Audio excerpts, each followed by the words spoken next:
আসসালামু আলাইকুম গাইজ, আজকে আমি আপনাদেরকে একটা জিনিস দেখাই। দেখেন, আমরা তো বাংলাদেশে ম্যাক্সিমাম জায়গায় দেখি যে রাস্তার ধারে কিংবা বাড়ির সামনে অটোরিক্সা কিংবা সিএনজি এগুলো দাঁড় করানো থাকে। কিন্তু এই দেশে দেখেন, যারা সৌদি আরবে এসেছেন তারা হয়তো জানেন, কিংবা যারা দেখছেন তো তারা বললে তারা বুঝতে পারবেন। আর যারা আসেন নাই কিংবা যারা দেখেন নাই তাদেরকে বলতেছি, সৌদি আরবে একটা বাড়ির সামনে বা কোনো রাস্তায় বাংলাদেশের মতো অটোরিক্সা কিংবা সিএনজি এগুলো দেখবেন না। সৌদি আরবে প্রত্যেকটা বাড়ির সামনে কিংবা রাস্তার আঙ্গিনায় তাদের নিজস্ব গাড়ি দাঁড় করানো থাকে। সবগুলা গাড়ি কিন্তু তাদের নিজস্ব। আর আরেকটা কথা, আপনারা হয়তো জানেন না যে সৌদি আরবে সৌদির জনসংখ্যার হারে সৌদি গাড়ির পরিমাণ কিন্তু অনেক বেশি।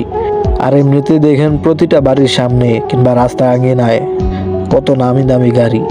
বাংলাদেশের মতো অটো কিংবা সিএনজি এগুলা দেখবেন না। এইটাই হইতেছে সৌদি আর বাংলাদেশের মধ্যে পার্থক্য।